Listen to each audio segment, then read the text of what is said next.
Ito kung umpisahan po natin kasi yun nga po, unanimous 55-0 yung boto sa committee kahapon dito sa impeachment against kay BP Sara. Ano po ba ang ibig sabihin nun kung para lang alam ng ating audience? Wala po bang kumontra o nag-abstain kahit isa dito sa anong ito botohan na ito kung? Well, unanimous doon sa present members and ex-officio members ng Committee on Justice. So, meaning, yun ay aprobado kaagad at sabi nga natin, walang kumontra, unanimous. Yun ay may re-refer na sa Committee on Rules today. Kasi bago yan maiakyat sa plenaryo, yan ay ma-aprobahan muna sa Committee on Rules. And we expect that with the meeting of the Committee on Rules today, the committee report will now be transmitted to the plenary for its debate.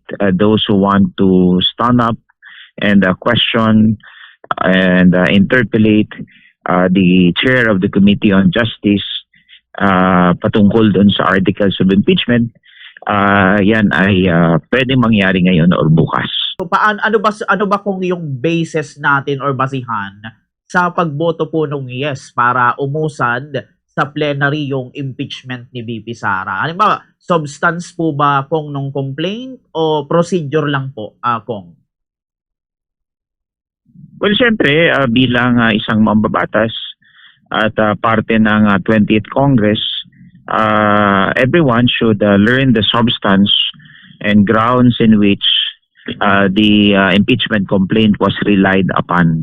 Kumbaga, kung ano yung mga basihan, ebidensya na ipinisinta doon. So yan ang dapat maging basihan. But as you know, Bomboker, impeachment proceeding is more of a political proceedings rather than a judicial proceedings. So, gusto ko lang ipaliwanag that this is sui generis, a class of its own. Meaning, hindi ito parang korte na kung saan lahat nakabase sa ebidensya at sa, kumbaga, sa applicable laws and jurisprudence. As I have said, this is more of a political proceedings na kung saan ang ating mga mambabatas ay, kumbaga, isa sa kanilang motivation sa pagboto ng yes or no ay yung kanilang political inclinations. So that will play a big part in the voting in the plenary. And as you know, sa nakapalaman sa ating saligang batas, required ang 1/3, meaning a minimum of 106 votes will suffice to constitute the articles of impeachment para ito maipadala, maitransmit sa Senado. Okay po. Yun. So ito, sunod kong katanungan akong, may pressure po ba from leadership o party para bumoto ng yes? Paano nyo po yun kung hinandle, kung meron man, if ever, akong? Well, siyempre, hindi natin ikakaila. May pressure yan. In fact, every political party is doing their rounds of meeting dahil sa panawagan ng leadership. So, every political party, kahapon, yung party list coalition, and then alam ko ngayon, yung National Unity Party, and kasama rin yung magmi-meeting rin siguro yung National People's Coalition. These are major political parties that have substantial members sa Kongreso na kung saan that will play a big part sa botohan. So when you say there's a pressure, let's admit, meron yan. Po, iyon. So hindi naman talaga po natin maikakaila. Pero dito akong, ano po ba yung next step po natin after ng committee vote? Kailan nyo po dadalhin sa plenaryo at ano yung mangyayari doon if ever akong?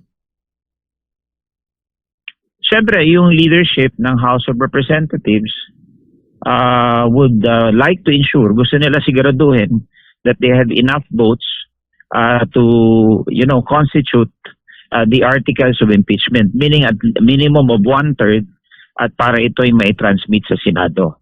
Otherwise, kung walang one-third na bumoto dito, then the articles of impeachment will be defeated at kumbaga, in a plain parlance, it will cause the dismissal ng impeachment complaint. Opo. Ito, Kong, kayo po, syempre kayo po yung representative ng Ako Bicol Party List. Sa tingin nyo or sa palagay nyo, Kong, bakit dapat makialam ang mga Bicolano sa impeachment na ito? Ano po ba yung take natin dito, Kong? Alam mo, tapusin lang natin tong debate sa plenaryo and then we will disclose kung ano yung ating sentimento at boto. Because sabi ko nga, the real vote is in the plenary and that is the one that will constitute the articles of impeachment, or if it failed, then it will cause the denial of the impeachment. So, maaga pa para magsalita dahil ito'y pagdidebatehan pa sa plenaryo. So, gawin muna natin yung trabaho natin and in proper time, each and every members of the 20th Congress will cast their vote and the Filipino people will see how they voted on this very important impeachment proceedings. Okay po. Ito pa, Kong, sabi kasi nung iba, Kong, may mga kababayan tayo sa Bicol na nagsasabi, political lang naman yan eh. Political man sana yan, sayang ang oras. Ano ang masasabi nyo sa kanila bilang congressman, Kong? Well, tama kayo. As I've said, hindi lang to purely legal proceedings. This is more of political proceeding. Ganun talaga yung impeachment eh. So may halong politika ito. And that's why ang sabi ko nga sa inyo kanina, sa pagdesisyon ng ating mga mambabatas, they will also take into consideration their political inclination.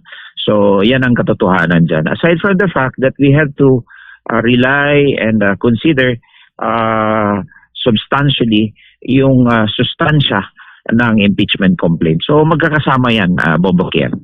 Opo, iyon. Ito, kung sakali po na ma-impeach si BP Sara, makakaapekto po kaya ito, Kong, sa mga programs natin ng OBP sa Bicol? Halimbawa, sa medical assistance, burial, mga libreng sakay. Sa palagay niyo po, Kong? Well, syempre makakaapekto, pero alam mo, hindi pa nagtatapos yung pag na-impeach si BP Sara ay matatanggal na siya. Hindi pa po. Kasi ang impeachment proceedings dito yan sa House of Representatives. Meaning, pag na-transmit yung articles of impeachment sa Senado, gusto sabihin na-impeach na si BP Sara. Pero iba pa yung conviction. Kasi yung trial doon sa Senado. So, para matanggal ang isang impeachable officer, dapat may conviction sa Senate. Kaya yung mga senador, sila ang uupo bilang hurado at yung mga House of Representatives naman sila yung magiging private prosecutor. So kaya nga nandito pa lang tayo sa first part ng impeachment proceedings. Yung impeachment trial doon yun sa Senado. Kaya marami pang proseso ang dadaanan nito. Opo, very well said, Kong. So dito, Kong, sa simpleng salita lang po, siguro ano po kung yung kahit siguro 3 na pinakamabigat na allegation sa complaint na nagpa-yes po sa inyo, Kong, Pido? Well, siguro, syempre, yung great threat. And then, pangalawa dyan, nandyan na rin yung the COA findings. But as to the allegations of remains to be proven, because I believe that it will be the impeachment court, the Senate, who has jurisdiction over it, especially opening bank accounts, documents that will be presented by the AMLAC. Impeachment court lang ang pwede mag-order niyan eh. Kaming sa House of Representatives, hindi kami pwede kumbaga i-consider na impeachment court dahil wala pang trial. So, yan ang aking position dyan.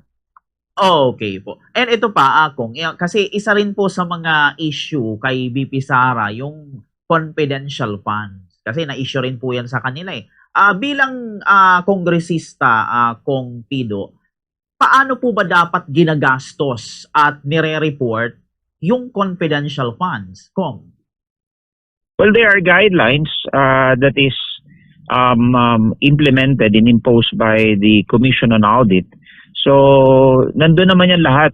And it is subject to disallowance if they did not follow the prescribed guidelines by the Commission on Audit. So, those are the things na pwede natin tingnan at ng mga hurado sa Senado. Ano? So, ganun pa man, antayin natin ang debate sa plenaryo. Tingnan natin ang bawat mababatas kung paano sila bobot, yung kanilang basihan, and yung kanilang kanya-kanyang reasoning why they voted yes or no. So, dyan muna tayo, Bombo Care. Salamat sa inyong oras sa pagbigay sa Bombo Radyo Naga. At sa susunod na interview, ako'y magpapahayag ulit ng ating mga kumbaga napag-aralan at ating findings dito sa impeachment proceedings. Salamat, magandang umaga po.